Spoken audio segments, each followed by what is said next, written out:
ጤና ይስጥልን የተወደዳችሁ የመሃል ሚዲያ አድማጭ ተመልካቾቻችን እንደምን ውላችኋል? እነሆ ዘወትር በዚህ ሰዓት ወደ እናንተ የሚደርሰው መሃል ዜናችንን ይዘንላችሁ ቀርበናል። በቅድሚያም ዋና ዋናዎቹን እናስተዋውቃችሁ። የሰላም ጥሪውን በመቀበል አንድ የፋኖ ከፍተኛ አመራር በሰላም መግባቱ ተገለጸ። በሌላ በኩል በበለሳ ቀጠና በሚንቀሳቀሰው ሁለት አባላት መካከልም ልዩነቱ ሰፍቶ ወደ ውጊያ መግባታቸው ተሰምቷል። ዝርዝር ዘገባውን ይዘናል። ጠቅላይ ሚኒስትር ዶክተር አብይ አህመድ 100 ሜጋዋት ኃይል የሚያመነጨውን የአሰላ የነፋስ ኃይል ማመንጫ ፕሮጀክትን በዛሬው ዕለት መርቀው ከፈቱ። ከውጭ በቴክኖሎጂ ዓለም ግዙፍ የሆነው ሜታ ኩባንያ ዋና ስራ አስፈጻሚ ማርክ ዙከርበርግ ሙሉ በሙሉ የሚተካ እንዲሁም በስሙ ውሳኔዎችን የሚያስተላልፍ የአርቲፊሻል ኢንተለጀንስ ክሎን እያስገባ መሆኑ ተሰምቷል። ቀደም ብለን ያሻገርናችሁ ለዛሬ ዕለተ ሐሙስ ወደ እናንተ እንዲደርሱ ካጠናቀርናቸው መረጃዎቻችን መካከል አበይት ርዕሰ ጉዳዮቻችን ናቸው። ውድ ተመልካቾቻችን ዜናውን ላይክ እና ሼር ሚዲያችንንም ሰብስክራይብ በማድረግ ቤተሰብነታችሁን ታጠነክሩ ዘንድ እንዲሁም ዜናውን ተጀምሩ ዘንድ ያክብሮ ግብዣችን ነው። ከመሸጋገሪያ በኋላ ስንመለስ ወደ ዝርዝር ዘገባው እናልፋለን። 35% እውነተኛ ቅናሽ ለ15 ውድ የመሃል ሚዲያ ቤተሰቦች ብቻ ከዲኤምሲ ሪል ስቴት በነፋሻማው አለቡ መብራት ኃይል በላፍቶ ፓርክና በቻድ ኤምባሲ በተከበበው ኮምፓውንድ መንደራችን ውስጥ ከስቱዲዮ እስከ ባለ 4 መኝታ አፓርትመንቶችን እንዲሁም ፓኖራሚክ ቪው ማለትም በአራቱም አቅጣጫ ውብ የተፈጥሮ እይታና የከተማ እይታ ያላቸውን ፔንታውሶችን ጨምሮ በእያንዳንዱ ቤቶች ላይ እስከ 3.5 ሚሊዮን ብር የሚደርስ ቅናሽ አድርገናል። እንዲሁም 60% ከወለድ ነፃ ባንክ ብድር ቤቱን ከተረከቡ በኋላ እየኖሩበት አለያም እያከራዩት የሚከፍሉበትን እድል አመቻችተናል። በተጨማሪም አንድ ቤት ለገዛ አንድ ቤት በነፃ የሚያገኙበትን እድልና ሙሉ የቤት ዕቃም በነፃ ያገኛሉ። ምን ይሄ ብቻ! በአማራው ዘመናዊ መንደራችን ውስጥ የመዋኛ ገንዳ፣ የልጆች መጫወቻ፣ የስፖርት ማዘውተሪያ፣ ጂምና ቤተ መጻሕፍት፣ ፓርኪንግና ኤሌክትሪክ ቻርጅ መሙያ መሳሪያን ጨምሮ ሁሉን አቀፍ መዝናኛ ሟልተን ዓለም አቀፍ ስታንዳርድ ጥራት ያላቸውን ቤቶች በ5% ቅድመ ክፍያ ብቻ የግሎ ያድርጉ። ለበለጠ መረጃ በ0907 888883 አለያም በ0995 757554 ላይ ይደውሉ። ተመልሰናል። ወደ ቀዳሚው መረጃችን አለፍ። የሰላም ጥሪውን በመቀበል አንድ ከፍተኛ የፋኖ አመራር በሰላም መግባቱ ተሰማ። በሰሜን ሸዋ ዞን ሚዳ ወረሞ ወረዳ ፋኖ ብርሃኑ ገረመው የአጼ ዳዊት ክፍለ ጦር የፖለቲካ እንዲሁም ስትራቴጂክ እቅድ ኃላፊ አንድ ቁጥር ክላሽ 42 ጥይት 3 መጋዘን 1 ኤፍ1 ቦምብ እንዲሁም አንድ የደረት ትጥቅ ይዞ የመንግስት የሰላም ጥሪን በመቀበል በሰላም ገብቷል ተብሏል። በእለቱም ፋኖ ንጉስ በቀለ አቢቢ የሚባል የቡድኑ አባል አንድ ሰደፍኮፍ ክላሽ ከመሰል 63 ጥይት ጋር እንዲሁም 4 መጋዘን እንደያዘ በምርኮ መያዝ ተችሏል። በሌላ ዜናም በበለሳ ቀጠና በሚንቀሳቀሰው ሻምበል ሙሉ ሰው እንዲሁም በተሾመ አበባው መካከል የነበረው ልዩነት ሰፍቶ ወደ ውጊያ መግባታቸው ተሰምቷል። የኢፌዴሪ ጠቅላይ ሚኒስትር ዶክተር አብይ አህመድ 100 ሜጋዋት ኃይል የሚያመነጨውን የአሰላ የነፋስ ኃይል ማመንጫ ፕሮጀክትን መረቁ። ጠቅላይ ሚኒስትር ዶክተር አብይ አህመድ የአሰላ የነፋስ ኃይል ማመንጫ ፕሮጀክትን ዛሬ መርቀው ስራ አስጀምረዋል። ጠቅላይ ሚኒስትር ዶክተር አብይ አህመድ በማህበራዊ ትስስር ገጻቸው ባሰፈሩት መልእክትም በነፋስ ኃይል አማካኝነት ጨለማን ለመግፈፍ አቅምን በለየ የቅድመ ጥናት እንዲሁም ልዩ እቅድ ወደ ተግባር የተገባለት የአሰላ የነፋስ ኃይል ማመንጫ ዛሬ እውን ሆኗል ሲሉ ገልጸዋል። ይህ ፕሮጀክት 100 ሜጋዋት ንጹህ የኃይል አቅርቦትን በመጨመር ወደ ዘርፈ ብዙ እንዲሁም ቀጣይነት ባለው የኃይል መጻኢ ዕጣ ፈንታ ለመገንባት የሚደረገውን ጉዞ እንደሚያጠናክረውም አመልክተዋል። ይህም አስተማማኝ የኃይል አቅርቦትን ለማረጋገጥና የበለጸገች ኢትዮጵያን ለመገንባት ያለውን ቁርጠኝነት የሚያረጋግጥበት አብነት ነው ብለዋል። ጠቅላይ ሚኒስትር ዶክተር አብይ አህመድ ለዘመኑ የኃይል አቅም ተደማሪ የሆነውን ይህንን ፕሮጀክት በኦሮሚያ ክልል አርሲ ዞን ተገኝተው መመረቃቸውንም ጠቁመዋል። የተገኘው ውጤት መሰል ስራዎችን ለማበራከት የሚያተጋ መሆኑንም ነው የተናገሩት። በሁሉም ዘርፎች የሚመዘገበው የኢትዮጵያ የእድገት ጉዞ ተጠናክሮ እየቀጠለ ይበልጥ እንደሚለማና ኢትዮጵያ ከምን ጊዜውም በላይ ታላቅ የምትሆንበት ጊዜ ሩቅ እንዳልሆነ ጠቅላይ ሚኒስትሩ ገልጸዋል። የኢትዮጵያ የሃይማኖት ተቋማት ጉባኤ በሰላም በልማትና በትውልድ ግንባታ ሂደት እያደረገ ያለው ጥረት የሚደነቅ መሆኑን በአሶሳ ዩኒቨርሲቲ የፌዴራሊዝም ምሁሩ ገለጹ። ሰባተኛው ሀገር አቀፍ የሰላም ኮንፈረንስ ሰላምን ይበልጥ ለማስፋትና ለማስረጽ የሃይማኖት ሚና በሚል መሪ ሀሳብ በአሶሳ ከተማ የፓናል ውይይት ተካሂዷል። ተጨማሪ አለን። በመድረኩ ላይ የሃይማኖት አባቶች፣ የመንግስት ከፍተኛ የስራ ኃላፊዎች፣ ምሁራን እንዲሁም የተለያዩ የህብረተሰብ ክፍሎች ተሳትፈዋል። ከውይይቱ ተሳታፊዎች መካከል በአሶሳ ዩኒቨርሲቲ የፌዴራሊዝም መምህር ረዳት ፕሮፌሰር አዳሙ ድባቴ የሃይማኖት ተቋማት በተለይም ለትውልድና ለሰላም እሴት ግንባታ የማይተካ ሚና ያላቸው መሆኑን ገልጸዋል። የሃይማኖት ተቋማት ጉባኤው መካሄዱ ደግሞ የሃይማኖት ተቋማት በሀገር የሰላም የልማት እንዲሁም የትውልድ ግንባታ ሂደት ይበልጥ ተቀራርቦና ተባብረው መስራት የሚያስችል መሆኑን አንስተዋል። በመሆኑም የኢትዮጵያ የሃይማኖት ተቋማት ጉባኤ በዚህ ረገድ እያደረገ ያለውን አስተዋጽኦ ትልቅ ሀገራዊ ትርጉም ያለው መሆኑን አስረድተዋል። የሃይማኖት ተቋማት ማህበራዊ እሴቶችን በመቅረጽ የሞራል መሰረቶችን በማጽናትና የሰላም እሴቶችን በመገንባት ትልቅ አቅም ያላቸው መሆኑን ተናግረዋል። የሃይማኖት ተቋማት በብዝሃ ውስጥ የሚኖሩ ዜጎችን አንድ የሚያደርግ ማህበራዊ መስተጋብርን የሚያላብሱ መሆኑን አንስተው በቀጣይም የሰላም እንዲሁም የልማት እሴቶቻቸውን ከዘመናዊ እውቀት ጋር በማቀናጀት ለጋራ ሀገራዊ እድገትና የትውልድ ግንባታ መስራት ይጠበቅባቸዋል ብለዋል። በአርባ ምንጭ ከተማ የተከናወኑ የልማት ስራዎች የህዝቡን ሁለንተናዊ ተጠቃሚነት ማረጋገጣቸውን የከተማ አስተዳደሩ አስታወቀ። ከኢትዮጵያ ዜና አገልግሎት ጋር ቆይታ ያደረጉት የአርባ ምንጭ ከተማ ከንቲባ ዶክተር መስፍን መንዛ በከተማው በለውጡ ዓመታት ከ400 በላይ የልማት ፕሮጀክቶች መከናወናቸውንና ህዝቡን ተጠቃሚ ማድረጋቸውን ገልጸዋል። በሰው ተኮር እሳቤ የተቃኙ ማህበራዊና ኢኮኖሚያዊ የልማት ፕሮጀክቶች ሁሉንም ነዋሪዎች ያማከሉ ሲሆን ሁለንተናዊ ተጠቃሚነት ይበልጥ እንዲረጋገጥ ያስቻሉ መሆኑንም ነው የገለጹት።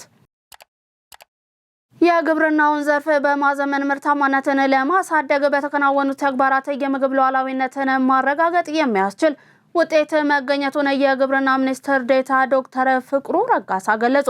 በዚህ ርዕሰ ጉዳይ ዙሪያ ዝርዝር ዘገባ አለን፣ እንደሚከተል ይቀርባል። የግብርና ሚኒስትር ዴኤታ ዶክተር ፍቅሩ ረጋሳ ለኢትዮጵያ ዜና አገልግሎት እንደገለጹት ቀደም ሲል በኢትዮጵያ በተፈጥሮ ሀብት መመናመን እንዲሁም ከአየር ንብረት ለውጥ ጋር ተያይዞ የድርቅ መከሰትና ሌሎች አደጋዎች ሳቢያ ህብረተሰቡ ተጎጂ ሆኖ ቆይቷል። ይህንን ታሪክ ለመቀየር መንግስት በቁርጠኝነት በመስራት ግብርናን ማሻገር እንዲሁም ከዝናብ ጥገኝነት ለማላቀቅ በተከናወኑ ስራዎች ውጤት መገኘቱን ጠቅሰዋል። ከለውጡ መንግስት ስኬቶች አንዱ የበጋ ስንዴ ልማት መሆኑን ጠቁመውም ለዘመናት በሚሊዮኖች በሚቆጠር ወጪ ከውጭ እየገባ የነበረውን ስንዴ ራስን በመቻል ሀገር ውስጥ ለማምረት ተችሏል ብለዋል። የተፈጥሮ ሀብት መመናመንና የድርቅ መከሰትን በዘላቂነት ለመከላከል በአረንጓዴ አሻራ መርሃ ግብር ውጤታማ ተግባራት መከናወናቸውንም ለአብነት አንስተዋል። በዚህም የተፈጥሮ ሀብት መልሶ እንዲያገግም የሚረዱና ለምግብነት የሚውሉ ሰብሎችና እጽዋቶች መተከላቸውን ገልጸው ይህም ቀደም ሲል በተወሰኑ አካባቢዎች ብቻ የሚመረቱ ፍራፍሬዎች በሁሉም ቦታ እንዲመረቱ አስችሏል ብለዋል። በሌማት ትሩፋት ኢኒሼቲቭ የእንስሳት ሀብትን በማልማት በዶሮ፣ ማር፣ ወተት፣ አሳ እንዲሁም ምርታማነትን በከፍተኛ ደረጃ ማሳደግ መቻሉን ተናግረዋል። እንደ ሚኒስትር ዴኤታው ገለጻ በልማታዊ ሴፍቲኔት መርሃ ግብር ተራቁተው የቆዩ አካባቢዎች አገግመው ወደ ምርታማነታቸው የተመለሱ ሲሆን በአካባቢው ያሉ ነዋሪዎችም የምግብ ዋስትናቸው እንዲረጋገጥ ያስቻሉ ስኬቶች ተመዝግበዋል ብለዋል። የምግብ ሉዓላዊነትን ለማረጋገጥ እንዲሁም የዜጎችን ተጠቃሚነት ወደ ላቀ ምዕራፍ ለማሸጋገር የደን ልማት፣ የአፈር መሸርሸርን የመከላከል ስራዎች፣ የእንስሳት መኖ አቅርቦትን ማሳደግ እንዲሁም የንብ እርባታ ስራዎች ላይ በሰፊው እየተሰራ መሆኑን አብራርተዋል። የውሃ ምንጮችን በመጠቀም በቂ ውሃ ማከማቸት፣ የመስኖ መሰረተ ልማት ማስፋፋት፣ የእንስሳትና የሰብል ልማት ተግባራት ላይም የሚደረገው ርብርብ ተጠናክሮ መቀጠሉን አመልክተዋል። በልማታዊ ሴፍቲኔት መርሃ ግብር ከተረጂነት ወደ ምርታማነት በሚል ኢኒሼቲቭ ከተጠባባቂነት እየተላቀቀ አስተሳሰብ እንዲዳብር በልዩ ትኩረት እየተሰራ መሆኑንም ገልጸዋል። ለአብነትም በ2018 ዓ.ም በሁሉም ክልሎች በሴፍቲኔት ሲደገፉ የቆዩ የህብረተሰብ ክፍሎች ራሳቸውን መቻላቸውን ጠቁመዋል። መሰል ውጤታማ ተሞክሮዎችም በማስፋፋት እንደ ሀገር ራስን ለመቻል የሚከናወኑ ተግባራት እንደሚጠናከር ነው ሚኒስትር ዴኤታው ያረጋገጡት። ባለፉት 9 ወራት ከወጪ ንግድ ከ7.7 ቢሊዮን ዶላር በላይ ገቢ መገኘቱን የንግድና ቀጣናዊ ትስስር ሚኒስትር ዶክተር ካሳሁን ጎፌ ገለጹ። የንግድና ቀጣናዊ ትስስር ሚኒስቴር ከተጠሪ ተቋማት ጋር በመሆን የ2018 በጀት ዓመት የ9 ወራት የዕቅድ አፈጻጸም የግምገማ መድረክን እያካሄደ ነው። መድረኩ ተወዳዳሪ የንግድ ስርዓትና የተሳለጠ የገበያ ትስስር ለኢኮኖሚ ሽግግር በሚል መሪ ሀሳብ ነው እየተካሄደ የሚገኘው። የንግድና ቀጣናዊ ትስስር ሚኒስትር ዶክተር ካሳሁን ጎፌ በዚህ ወቅት እንደገለጹት የተቋሙ ተልዕኮ የመፈጸም አቅሙ በየጊዜው እያደገ በመምጣቱ ባለፉት 9 ወራት በሁሉም ዘርፎች አበረታች ውጤቶች ተመዝግበዋል ብለዋል። በ9 ወራቱ በኦንላይን ንግድ ምዝገባ አዲስ ፈቃድ የማውጣት የማደስ እንዲሁም መሰረት ስራዎች ለ2.9 ሚሊዮን በላይ ደንበኞች ቀልጣፋ አገልግሎት መሰጠቱን ተናግረዋል። በወጪ ንግድ ረገድ ከሁሉም የንግድ አይነቶች 7.7 ቢሊዮን ዶላር በላይ ገቢ የተገኘ መሆኑንም ነው ያብራሩት። የገበያ መሰረተ ልማት በማስፋት ረገድም ገበያ ለማረጋገጥ የሚረዱ የቅዳሜና እሁድ ገበያዎች ቁጥር በአሁኑ ወቅት 2190 መድረሱን ተናግረዋል። ሁለተኛ ደረጃ የቁም እንስሳት ግብይት ማዕከላትን የማስፋቱ ስራ መጠናከሩን አንስተውም በ9 ወራት 2 ተመርቀው ወደ ስራ መግባታቸውን ተናግረዋል። በአሁኑ ወቅት ሌሎች 7 ማዕከላት በግንባታ ላይ እንደሚገኙም ነው የገለጹት። በምርት ጥራትና ቁጥጥር ረገድ ተጨባጭ ለውጥ መመዝገቡን ገልጸውም ለሀገር ኢኮኖሚ የሚመጥኑ ደረጃዎችን የማውጣትና የማስተዳደር ስርዓቱ መዘርጋቱንም ገልጸዋል። በኦሮሚያ ክልል ባሌ ዞን በዘንድሮ የበልግ እርሻ ገበያ ተኮር ሰብሎችን ጨምሮ ከ246,000 ሄክታር በላይ መሬት በተለያዩ የሰብል ዘሮች መሸፈኑን የዞኑ ግብርና ጽሕፈት ቤት ገለጸ።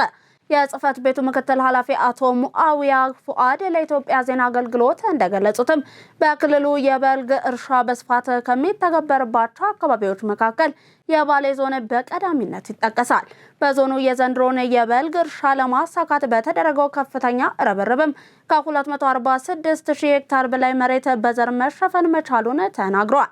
በዞኑ የምግብ ፍጆታ ሰብሎችን ጨምሮ በአብዛኛው ለውጭ ገበያ እንዲሁም ለኢንዱስትሪ ግብዓት የሚሆኑ የሰብል ምርቶች በስፋት እንደሚመረቱም አስታውቀዋል።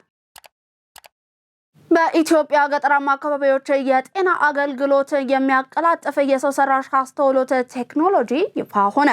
የጤና ሚኒስቴር በገጠራማ የኢትዮጵያ አካባቢዎች የሚኖሩ ዜጎችን ተጠቃሚ የሚያደርግ የሰው ሰራሽ አስተውሎት ቴክኖሎጂን ዛሬ አስተዋውቋል። ተጨማሪውን ይዘናል። ጥራት ያለው የጤና አገልግሎትን ለሁሉም ተደራሽ ለማድረግ እንዲህ ያሉ ዘመናዊ ቴክኖሎጂዎችን መጠቀም የዘመኑ የጤና ስርዓት የሚጠይቀው አስፈላጊ እርምጃ መሆኑ ተገልጿል። ሚኒስትሩ ላስት ማይል ሄልዝ ከተሰኘ ድርጅት ጋር በመተባበር ሄፓልሲስ የተሰኘ የሰው ሰራሽ አስተውሎት ቴክኖሎጂን አስተዋውቋል። ይህ ቴክኖሎጂ በተለይ በገጠራማ ኢትዮጵያ ርቀው በሚገኙ ዜጎች የተሻለ የጤና አገልግሎት ለማቅረብ ያለመ ነው። ቴክኖሎጂው የጤና ኤክስቴንሽን ባለሙያዎች የምርመራና የውሳኔ አሰጣጥ ሂደታቸውን በማገዝ ባሉበት ሆነው ውጤታማ ሕክምና እንዲሰጡ ያግዛቸዋልም ተብሏል። ይህም የባለሙያዎችን በራስ መተማመን ከመጨመሩ ባሻገር አላስፈላጊ የሪፈራል ሂደቶችን በመቀነስ ለታካሚዎችና ለቤተሰቦቻቸው ለሕክምና የሚወጣን ወጪ ይቆጥባል ተብሏል። እስካሁን ባለው በ7 ክልሎችና በ15 ወረዳዎች በሚገኙ 289 የጤና ኬላዎች ውስጥ የሚሰሩ 652 የጤና ኤክስቴንሽን ባለሙያዎች የቴክኖሎጂ ተጠቃሚ መሆን ችለዋል። ሄፓሲስት ከሌሎች መሰል የሰው ሰራሽ አስተውሎት መተግበሪያዎች የሚለየው የጤና ሚኒስቴር ተቀባይነት ያገኙ ይፋዊ የሕክምና መመሪያዎችንና ማብራሪያዎችን መሰረት አድርጎ እየተገነባ በመሆኑም ነው ተብሏል። የተወደዳችሁ የመሃል ሚዲያ አድማጭ ተመልካቾቻችን እየተመለከታችሁ የምትገኙት ለዛሬ ለሐሙስ ወደ እናንተ እንዲደርሱ ያጠናቀርናቸውን የቀን መረጃዎቻችን ነው። አሁን ደግሞ ከባህር ማዶ ወደ ያዝናቸው እናልፋለን። በካሬ 84,000 ብር 50% የተረጋገጠ ባንክ የተመቻቸለት በመሃል ሲኤምሲ አፍሪካ ኮንቬንሽን ሴንተር ፊት ለፊት ባለ 1 መኝታ በ600,000 ብር ቅድመ ክፍያ፣ ባለ 2 መኝታ በ900,000 ብር ቅድመ ክፍያ፣ ባለ 3 መኝታ በ1.1 ሚሊዮን ብር ቅድመ ክፍያ እስከ በዓል ብቻ የሚቆይ ከ7% እስከ 30% የሚደርስ ልዩ ቅናሽ አዘጋጅተናል። በግቢው ውስጥ 2 መዋኛ ገንዳዎች፣ ጂምና ስፓ፣ ባስኬትቦልና የልጆች ማቆያ ቦታ ያካተተ ነው። ለተጨማሪ መረጃ ከታች ባለው ስልክ ይደውሉልን። ድሪም ቢልደርስ ሪል ስቴት። በቴክኖሎጂው ዓለም ግዙፍ የሆነው ሜታ ኩባንያ ዋና ስራ አስፈጻሚው ማርክ ዙከርበርግ ሙሉ በሙሉ የሚተካ እንዲሁም በስሙ ውሳኔዎችን የሚያስተላልፍ የአርቲፊሻል ኢንተለጀንስ ክሎን እያስገባ መሆኑ ተሰማ። ይህ ፕሮጀክት ከቀደሙት ቻት ቦቶች በተለየ መልኩ የዙከንበርግን ድምጽ፣ የፊት ገጽታ፣ የንግግር ዘይቤ እንዲሁም የአመራር ፍልስፍናን ጭምር እንዲላበስ ተደርጎ የተሰራ መሆኑ ተገልጿል። እንደ ፋይናንሻል ታይምስ ዘገባ ዙከንበርግ ለዚህ ዲጂታል መንታ ስልጠና በሳምንት እስከ 10 ሰዓትን የሚደርስ ጊዜን የመደበ ነው። የዚህ ኤአይ ዋነኛ ዓላማ ዙከንበርግ በአካል በማይገኝበት ወቅትም በስብሰባዎች ላይ በመገኘት የኩባንያውን 80,000 ሰራተኞችን ማነጋገር እንደውም ስልታዊ መመሪያዎችን መስጠት ነው ተብሏል። ይህም ሰራተኞች ከዋናው መሪ ጋር ያላቸውን ግንኙነት በቀጥታ ባይሆንም በቴክኖሎጂ አማካኝነት እንዲቀጥሉ ለማድረግ እየታለመ ነው። በተጨማሪም ሜታ ይህንን ቴክኖሎጂ ለታዋቂ ሰዎች እንዲሁም ለይዘት ፈጣሪዎች ለማዳረስም አቅዷል። ይህም ታዋቂ ሰዎች በአካል ሳይገኙ በአንድ ጊዜ በሚሊዮን የሚቆጠሩ ሰዎችን እንዲሁም አድናቂዎቻቸው ጋር ፊት ለፊት የቪዲዮ ግንኙነት እንዲያደርጉ ያስችሏቸዋል ተብሏል። ኩባንያው ለዚህ እንዲሁም ለሌሎች የኤአይ መሰረተ ልማቶች በ2026 ብቻ እስከ 135 ቢሊዮን ዶላር የሚደርስ በጀት መመደቡም ነው የተገለጸው። የእስራኤል የጥቃት እርምጃዎች በደቡብ ሊባኖስ የሚገኙ ከተሞችን እየደመሰሱ ነው ተባለ። በዚህ ርዕሰ ጉዳይ ዙሪያ ዝርዝር ዘገባው ደርሶናል፣ እንደሚከተል ይቀርባል። ቢቢሲ ቬሪፋይ ያገኘው የሳተላይት ምስሎች እንዲሁም ቪዲዮዎች እንደሚያሳዩት በደቡብ ሊባኖስ የሚገኙ ከተሞች እንዲሁም መንደሮች በእስራኤል የጥቃት እርምጃዎች ወደ አፈርነት ተቀይረዋል። ቢቢሲ ቬሪፋይ ባደረገው ትንታኔ መሰረትም በተረጋገጡ ምስላዊ መረጃዎች መሰረት ከመጋቢት 2 ጀምሮ ከ1400 በላይ ህንፃዎች ወድመዋል። ይህ አሃዝ በእስራኤል የአየር ድብደባ እንዲሁም የፈረሳ እርምጃዎች እየደረሰውን አጠቃላይ ውድመት በከፊል የሚያሳይ ብቻ ነው ተብሏል። ምክንያቱም በመሬት ላይ ያለውን ሁኔታ ለመመልከት ያለው እድል ውስን በመሆኑና የሚገኙ የሳተላይት ምስሎች ጥቂት በመሆናቸው ነው። ትክክለኛው የውድመት መጠን ከዚህ በእጅጉ ሊበልጥ እንደሚችልም ይታመናል። እስራኤል እነዚህ ግንባታዎች እያፈራረሰች ያለችው የመከላከያ ሚኒስትሩ እስራኤል ካትዝ በመጋቢት 22 ቀን በሄዝቦላ ላይ የማይካሄደውን ዘመቻ አካል በማድረግ በእስራኤል ድንበር አቅራቢያ የሚገኙ የሊባኖስ ቤቶችን ማውደም እንዲፋጠን ትዕዛዝ ከሰጡ በኋላ ነው። ዓለም አቀፍ ሕግ ባለሙያዎች ለቢቢሲ ቬሪፋይ እንደተናገሩት የእነዚህ ከተሞች እንዲሁም መንደሮች ስልታዊ በሆነ መንገድ መውደም እንደ ጦር ወንጀል ሊቆጠር ይችላል። የእስራኤል መከላከያ ኃይል በበኩል የሚንቀሳቀሰው የታጠቁ ግጭቶችን በሚመለከት ዓለም አቀፍ ሕግ መሰረት መሆኑንና አስገዳጅ ወታደራዊ አስፈላጊነት ካልተገኘ በስተቀር ንብረት እንዲወድም እንደማይፈቀድ ገልጿል።